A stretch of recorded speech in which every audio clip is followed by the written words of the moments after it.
Colleagues, we've already formed a quorum and it's also time for us to start. So let's start the second part of the meeting. First, Head 709, Waterworks. Project 333WF, Improvement of Freshwater Supply to Changchao. The paper proposes to upgrade the project to Category A at an estimated cost of $254.8 million in money of the day prices to enhance the stability of freshwater supply to Changchao. The development panel was consulted and members were in general in support of the funding proposals. The salient points of that discussion had already been submitted to this meeting. In attendance to answer members' questions, we have the Director of Water Supplies, Mr. Mali Tak, and the Assistant Director of Water Supplies, Mr. Leung Wing Lim. Colleagues, any questions? Ms. Emily Lau. Thank you, Chairman. Tabled today is some information in relation to a rather costly method. That is the horizontal directional drilling. In footnote 1, you'll see that this technique will have no impact on marine environment. It sounds very good, but we're talking about $170 million. How more costly is this when compared with other projects? And we're talking about two mains. One is 1.4 kilometers, another about 200 meters. 450 millimeters in diameter, and the other one is 500 millimeters in diameter, Mr. Chairman, this is about 1.4 times more than normal projects. Now we're talking about Adamaster Channel, which is not a shipping channel. So we cannot use the ordinary submarine technique because in other areas we need to vacate space for another navigation channel. And also for Changchao, there's not enough space for the ordinary submarine technique. This is also a very busy channel. As for the 250 millimeter diameter main, it has been suspended,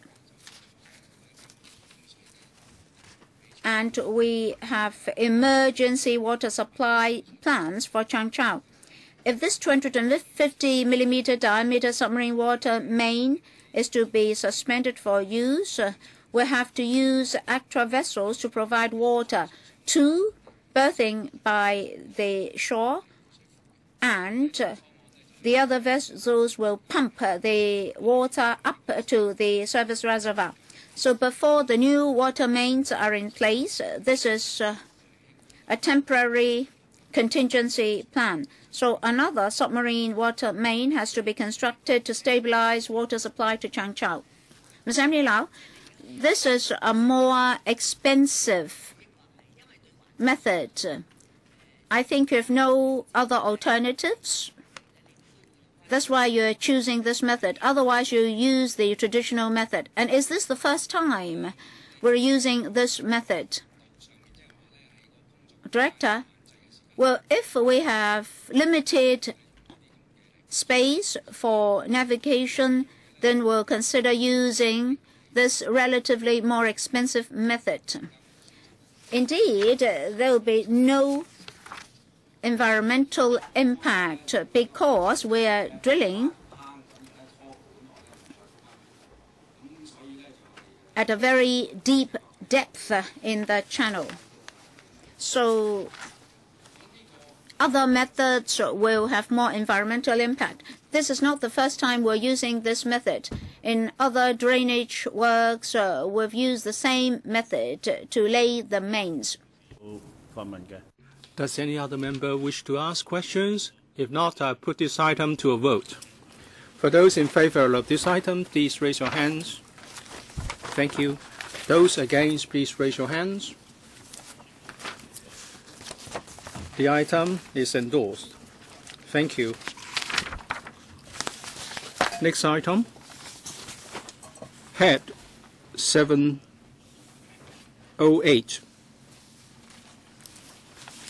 PWSC 2012-13, 54. 92 EB. Redevelopment of Chunghwa Group of Hospitals, Wong Fat Nam College at Oxford Road, Kowloon.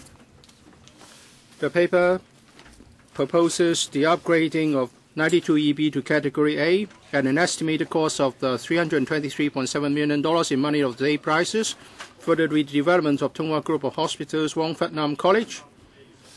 On the 14th of January 2013, the Education Panel was consulted. Members generally support the funding application. The relevant items covered in the discussions have already been tabled for members' information. For this item, we have Mr. Kevin Yuen, Under Secretary for Education, Ms. Wendy Chung, Principal Assistant Secretary for Education, and Mr. Leung Kam Pui, Chief Technical Advisor from the ASD. Welcome. Members, questions? If members have no questions, I'll put this item to a vote. For those in favor, please raise your hands. Thank you. Those against, please raise your hands. So I declare that this item is endorsed. Thank you for coming. Next item, Head 711, PWSC 2012-13, paper number 55. The paper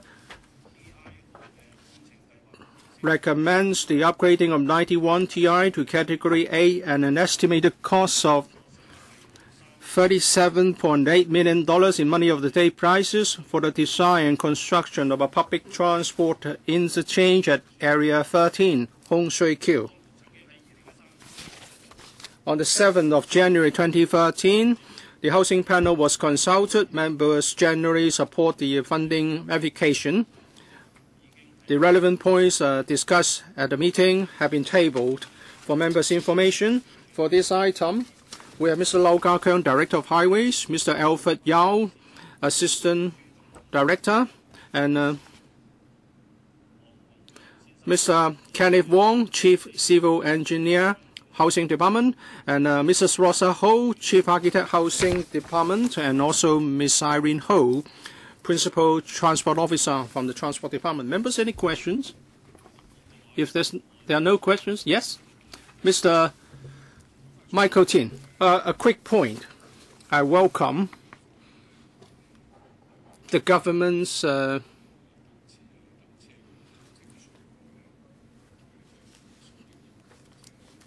willingness to accept our proposal to have covers. They convened a very quick meeting to accede to our request. The response is very positive. Now they're proposing 2 lanes and also another 1 lane bay. The bus bay has only 1 lane. There is going to be a problem. If the bus at the front is there, those behind cannot move out. Can we have 2 bays?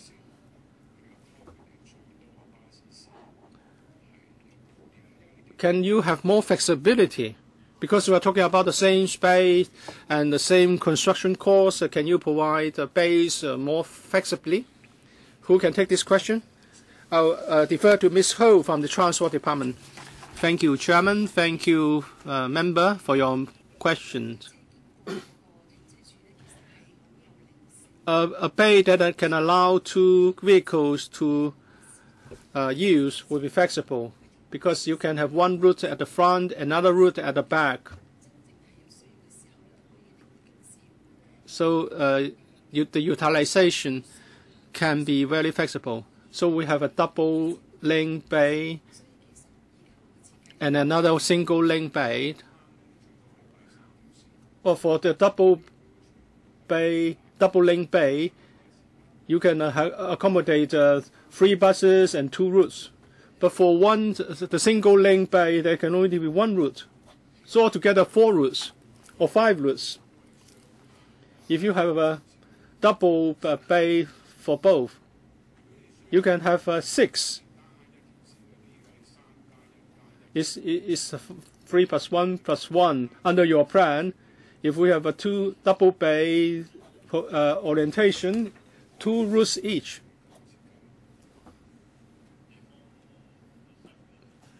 How come you have decided to do this? The space will be the same.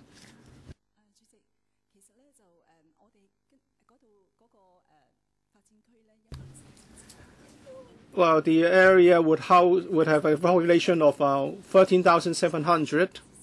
There are 3 or 4 routes to be provided, which will be sufficient in terms of bus service. If we have 2 single link bay and another with a double lanes, it will be sufficient. And there, outside, we have also got parking spaces for 2 routes, so the other buses can stop there. This is logically problematic unless you don't have sufficient space or it's much more costly. If you invest the same amount of money, you want to get the maximum return. You can have 6 lanes instead of 6 lanes. You want 5 and say we don't need 6. This is just not reasonable. There must be a reason. Why?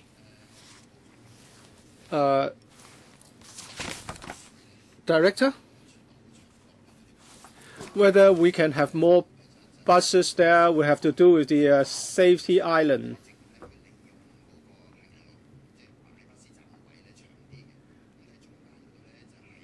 On one side, we have the pavement, which is longer.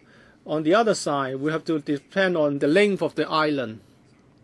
Your length is sufficient for 3 buses. Are you saying that the middle island cannot accommodate 3 buses? I asked the same question, and the answer I got was yes. Maybe I can ask the housing department to supplement. Housing department? This design will accommodate 9 buses.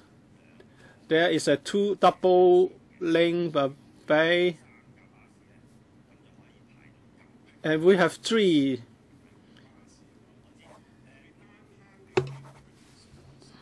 You can have 3 buses for the same route, but you cannot have 3 routes because they will arrive at different times. I'm talking about the maximization of 9s, not the number of buses per 9. If you can allow 6 routes, why go for a design that would allow for 5 routes? If you can provide 2 lanes, why not? Why not get 2 lanes? Although you have 5 routes, but in the future you may have 6 routes. And then you can accommodate the additional route without the need of modification. I think the members are suggesting that you should maximize the usable space to achieve the maximum result. Can you reconsider the design, Director?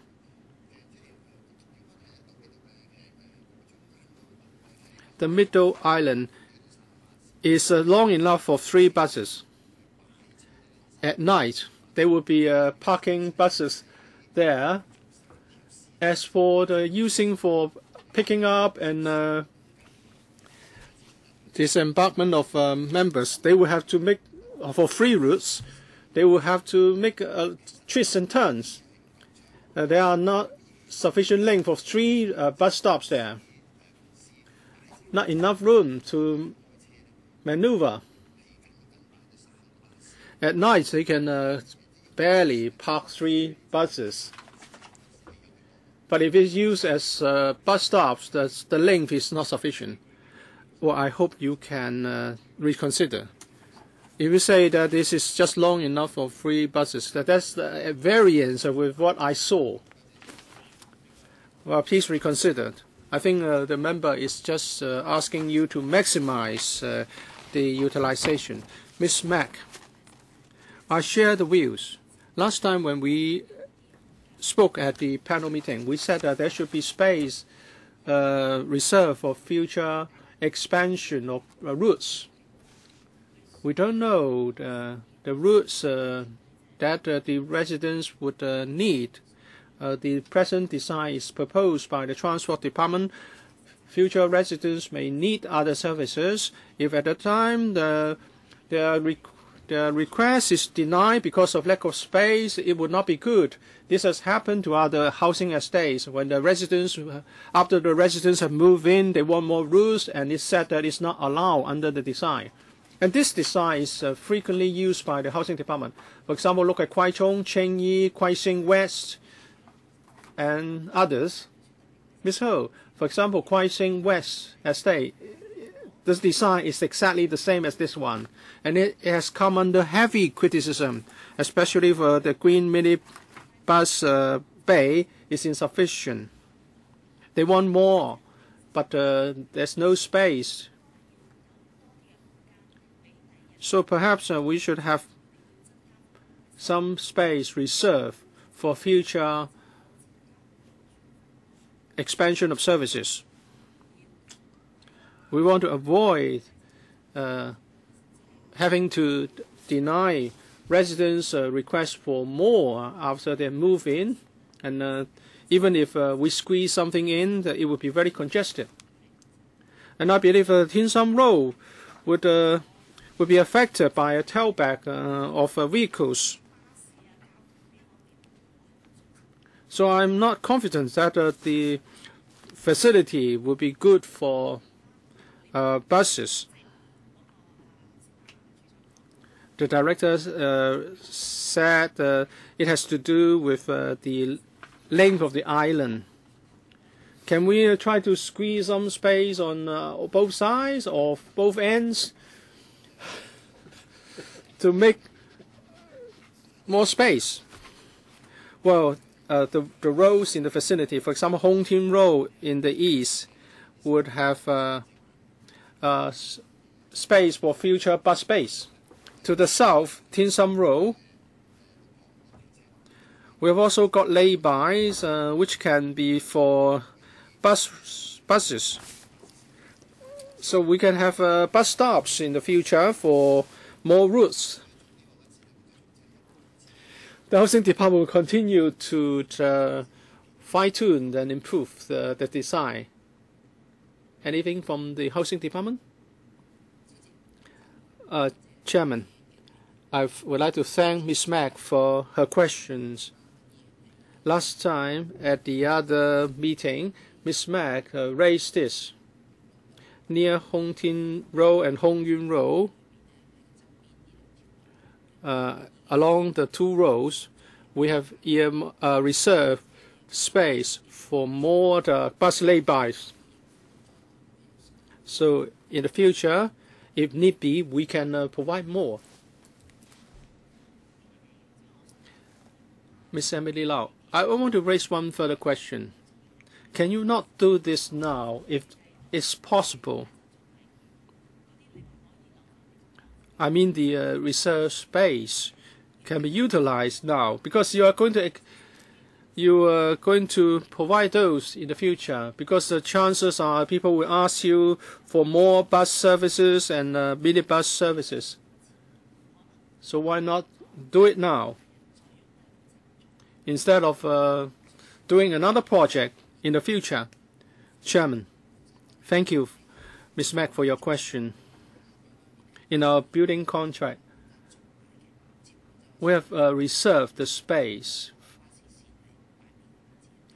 It's just a question of where to put those bus stops for different bus routes. We will do the work to make sure that the reserved space will be there. But it's not in the plan. Is it sufficient according to the plan?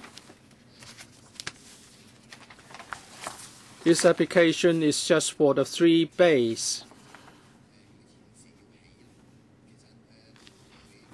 If we are to build the additional base now, we have to encroach upon green area. If we retain the greening now, it will be better for public enjoyment. As for future expansion, in accordance with our usual practice, we can use departmental resources to build more laybys for bus routes.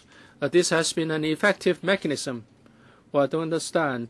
So you have been reserved land for greening, and Ms. Ho said there will be space reserved for expansion. So is the land there or not? So if in the future we need to have an expansion project, then greening will be taken away? This project will not cover the future works area. So the greening on beside the pavement and the roadside greening will be wider than in the future when we have to provide the laybys. So the space is reserved. It will not be taken up by the development. So in future, such laybys can be built. What do you mean by that it's ready, Ms. Ho? Maybe I can clarify. We are asking for the funding for this this PTI. In the contract, we are going to use HA funds. In other words, you can provide more laybys or bays. So as Mr. Michael Tin has suggested, we can have 2 lane, double lane bays.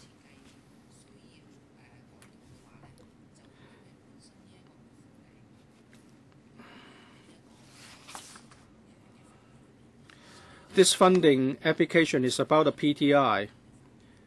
And if we need to do any modification, it will be done within the scope of this application. As for Heung Tin Road and Yuen Road laybys, they will be built by HA. How much more can be provided from the HA? If there's a need to have more routes, can you do something to tie in, Ms. Ho? Chairman? Let me supplement a point here concerning the double lane bays and single lane bays and how it would affect bus operation. Mr. Michael Tin proposed that we change the single lane bay to a double lane bay. If we have a double lane bay, the queuing area will be much shorter. At present, it's a 40-meter for the 3 bays. We need space for queuing passengers. There are 2 routes, and if we have 3 routes for the double lane bay, then we also need a lot of space for queuing passengers. If we have a double lane bay, relatively speaking, the queuing space would be much more smaller. So the design has been proven to be effective. And the member is concerned that if in future there is a growth of population and there's a greater need for bus services, what can be done? According to our estimation, there are 1, 2, 3, 4. 4 they can provide bus terminus for 4 to 6 routes, so it should be sufficient. And as the housing department colleague has said, at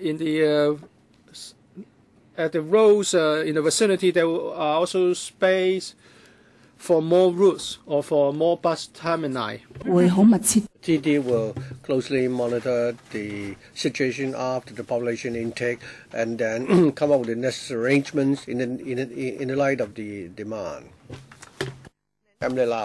A few points, Chairman. I hope that this interchange will be useful because in Zhangguanou you build some interchanges and people simply play football there due to a design flaw. I hope that this will be fully utilized. Some members said that the capacity may not be enough. I hope you also take that into consideration. Otherwise, the resources will be spent in vain. Regarding the deck, would they be transparent PVC? Because some residents complain that if it's transparent, then they'll have to suffer from the scorching heat because of the sunlight. And regarding ventilation, very often these bus interchanges are poorly ventilated. According to design, I understand that there will be some ventilation facilities, but I want to ensure that people will not have to really suffer from the poor air circulation. Will they also arrange for benches so that people can wait for the buses and sit and don't have to stand, especially now that we have an aging population? It's very common in overseas countries. I'll ask the HT to answer the question relating to design. Thank you, Mr. Lau. I think it is true that the deck is semi-transparent, meaning that we would like to use natural sunlight so that there is no need to install too many lighting systems. On ventilation, we've conducted microclimate tests here, and this site in question actually is on the onward side facing the wind. So I don't think there's any major issue regarding ventilation.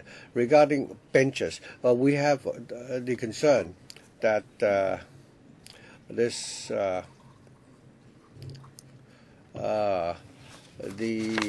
in our design we have planned that the passengers will be standing while they wait for buses, so we've not actually planned for any benches to be provided here. I understand that if it's semi-transparent, then you don't need to have lighting system. But some people complain that it's very hot when the sunlight simply, seeps through the shelter. On the subject of benches, the administration simply doesn't care. Even for the KCRC or the MTRC, people actually have to sit while riding on these trains, and they have to remove some of the benches because they want to carry more passengers. At MTR station, I always write to them and ask them to provide for more benches. And whenever there are benches, they are taken up because people are very tired. You're now designing a new facility. Does it mean that if you provide benches and there will not be space for people to queue up? Please be more considerate. I don't think you have ever designed a bus terminus where benches are provided for. If you go to other places, even in neighboring cities, they do provide for benches or seating for the waiting passengers. And then if you provide for seating, then how many people will still be standing? Would that cause any confusion? Perhaps the Housing Department can respond.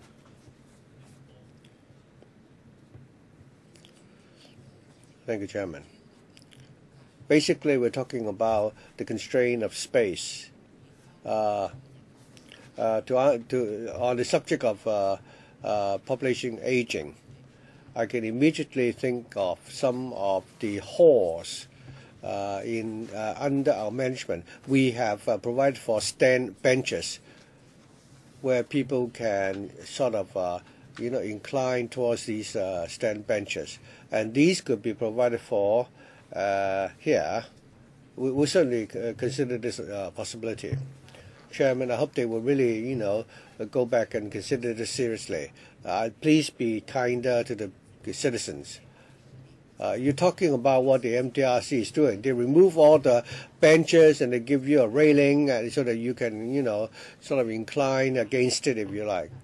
But I don't think that is too satisfactory. I think it's a very basic, request that you provide for seating for the waiting passengers. The passengers want to wait for the bus in a more comfortable environment. Thank you. Mr. Frankie Yik, thank you. I look at the artist's impression and I like to ask my question in a similar line as Emily's. I hope that you will really conduct a detailed study regarding ventilation, because while the passengers are waiting for the buses to start, there might be a problem. This half-inclined sitting arrangement, if you go to Singapore, it's like many of the bus stops are like that because people only queue up for a short time. So we can consider this. Regarding the question raised by Michael Teen, I think you can make reference of the practice in Singapore where they can provide for multi-queues and you don't have to designate a particular line for a particular route. And I've seen many such design in Singapore, which is quite effective. So I hope the administration will consider this. Okay, a suggestion from Mr. Yip. Michael Teen. I'm sorry, Chairman. Originally, I thought that after I've asked my question, the administration will go back and consider seriously whether or not providing two dual lane option is better. If you say in the lane in the middle you can't accommodate 3, then 3 plus 2 would give you 5. Whereas 3 plus 1 plus 1, you still end up with 5 routes. But if you have a single lane, then you can only accommodate 1 route because the buses running the other roads cannot come in. So I don't understand what's the benefit of this 3-1-1 scenario. And then you told me that the lane in the middle cannot accommodate 3 routes; it can only accommodate 2. Next time, if you don't make any amendments, and when you go to the FC, I certainly will object to your proposal, unless you can convince me with figures as to how long each route will require. Well, this is a terminus.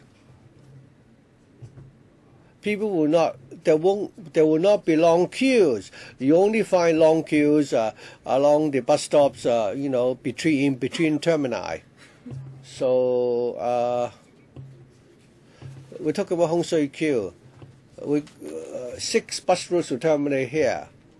I don't think there will be long queues at a bus terminus. So the more I listen, the more problematic I think this is. So I think you really need to go back and think about this. Providing for the flexibility is much better than tying your hands like that. A single lane arrangement is the least flexible. Please go back and think about this further. If you come back with the same proposal when you go to the FC, then I don't think you'll have my support. Thank you, Chairman. We'll certainly go back and consider seriously Mr. Teen's suggestion. But for this project, we've already gone through the Gazetto process. And the Gazette plan looks exactly like what members are looking at today. Dual, single lane. If we were to make any further changes, it may take longer and it may not be able to tie in with this development project. May I suggest that we will go ahead with the present arrangement. And Mr. T made a very good suggestion. So in future, we'll go back and consider, that is in future when we plan for these bus termini, whether it's more desirable to use a double lane trough design. You're spending so much public funds, and if you believe that my suggestion can give you greater flexibility and benefits, and the reason that you're not going to do it is because you've already gazetted this project. I think this is the mindset of the SAR administration. I'd like to know whether or not this is the position of the government. You haven't even spent a single dollar yet. You've not done anything yet, just because of the red tape saying that you've already gazetted the project. So what happened? If you go ahead to build this facility and it turned out to be not sufficient, do we have to dismantle it and rebuild it again? I don't think that's the way to really govern. What is it that you can't really go back on? I don't think there are many people insisting that we must have 2 single-lane troughs. It won't take up more space. You get more flexibility, and the public will support you. So please go back and think about this. Director, could you please go back and consider this again? Okay. Changing the single-lane design to a dual-lane design so that you can increase the capacity of this bus bay. So before you go to the FC, please give us a paper. Ms. Sito, thank you. The design of the shelter, I think that you've put in a lot of thoughts already on the design. You would ensure that the sunlight from the west will be shielded, and then the transparent portion faces the southeast. However, we haven't yet changed the old bus fleet yet, although there's ventilation and it's open on all 4 sides. But could you open up, provide for some vents on the shelter so that ventilation could be further improved? We have so many experts in the government. I'm sure you'll be able to do a better job. Even the shelter on top of this building doesn't let too much light to come through, but then it can still, allow sunlight to come in. So I hope the government will do a better job. Furthermore, you need room for the suspended particles to dissipate. Okay, please go back and consider this further in the design regarding how you can make use of natural sunlight and so on.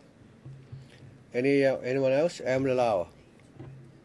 Before they come to the FC, while we support the paper, I don't know whether there are members who object, but please, I wonder what you can give us a paper responding to all the points raised by members today. Okay, that's understood. If there are no further questions, I will now put this proposal to the vote. All those who are in favor, please put up your hands. Those against? I believe the proposal is approved. We've now discussed all the papers on the agenda. I'd like to remind members that early on we have paper 50, which will be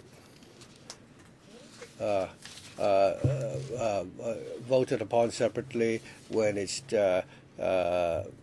debated by the Finance Committee, and the officials will also need to come back and answer members' questions. We have 18 members in favor,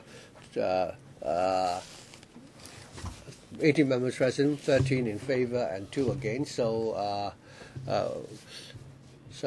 other than that, we have no other business. So I declare the meeting